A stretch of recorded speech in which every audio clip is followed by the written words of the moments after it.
I was invited to do the Soapbox Sermon today. I have one trigger warning that I will talk about pregnancy loss. Abortion, a word that can evoke a passionate response in so many, a word that literally means the end of or termination of a pregnancy. The topic of abortion is one that I am very passionate about. My name is Darcy White, and I have been an OB nurse for 25 years, the last 8 of which have been in a high-risk OB office. Maternal fetal medicine is my specialty. I am passionate about providing the best evidence-based care for all women, especially during pregnancy. What I would like to share with you today is a different point of view on abortion. Did you know that the U.S. has the highest numbers of maternal mortality and morbidity of all developed countries in the world?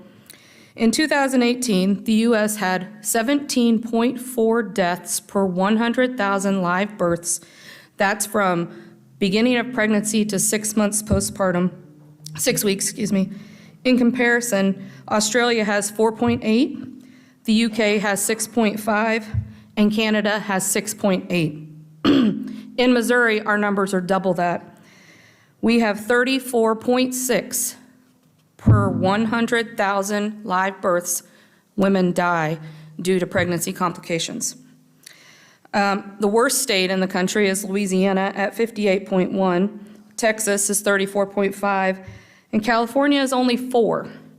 California hasn't always been that low, but a few years ago, a bunch of specialists got together to try to figure out why were all these women dying. They have made huge strides in fixing problems, and they share their insights with the rest of us for free. We follow many of the things that they have taught us.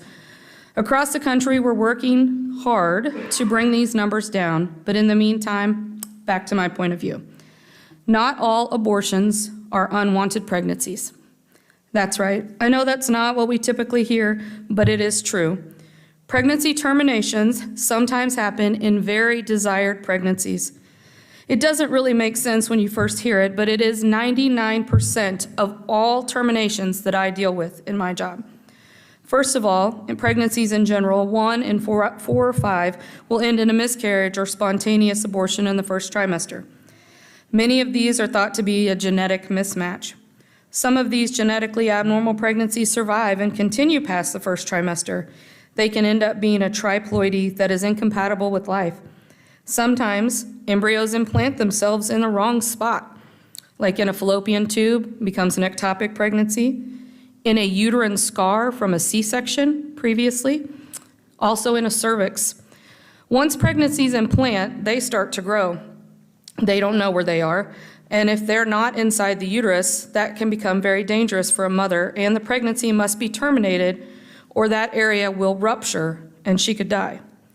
Unfortunately, although suggested by some uneducated GYN people, once a pregnancy has implanted, it cannot be moved to the right spot. This is technically an abortion, and it certainly wasn't what the woman desired.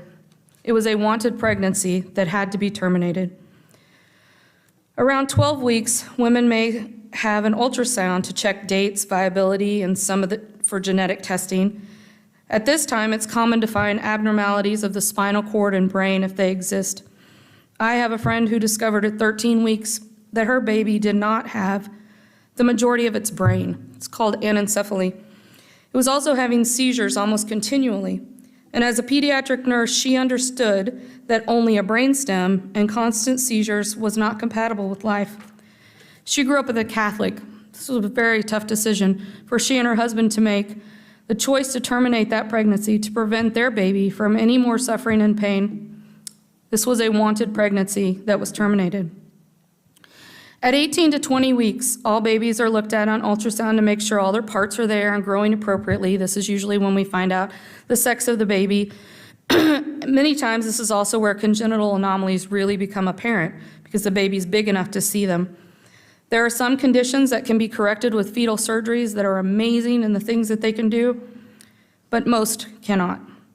About 6 months ago, I was working with a mom who found out that her baby had multiple anomalies in the brain, in the heart, in the lungs, in the kidneys. If this baby survived to be born, it would not live long. This woman struggled so much with her decision to terminate the pregnancy or continue to carry. She wanted this baby so badly. She had lost 3 other pregnancies prior to this. Every visit, she waited anxiously to hear if there was still a heartbeat. She wanted desperately for this decision to be made for her and not by her. In the state of Missouri, abortion's illegal up to 22 weeks gestation. So she found out at 20 weeks. She had a week and a half total to make this life-altering decision. This was a very wanted pregnancy that was terminated. My main job in maternal fetal medicine is the clinical coordinator for the heart disease and pregnancy program.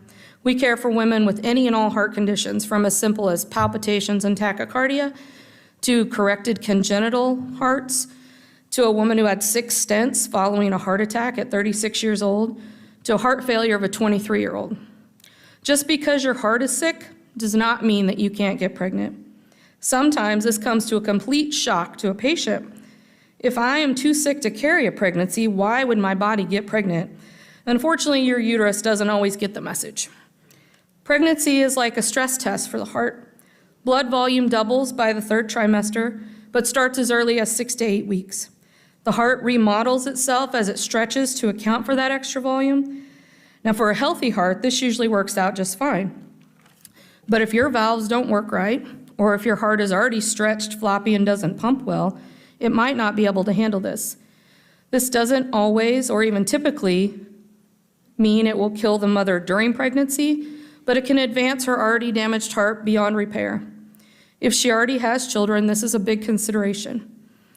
Do I risk my life for this pregnancy and possibly leave my other children motherless?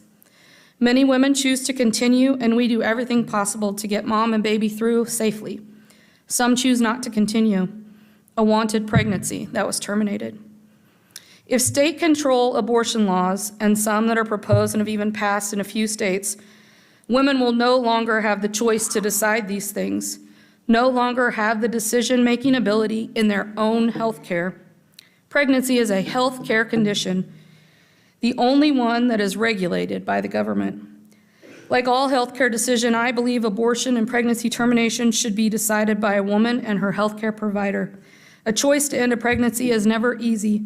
It is something that a woman will live with forever, be it an unwanted pregnancy or a very wanted pregnancy. But I passionately believe it should be her choice, not the government.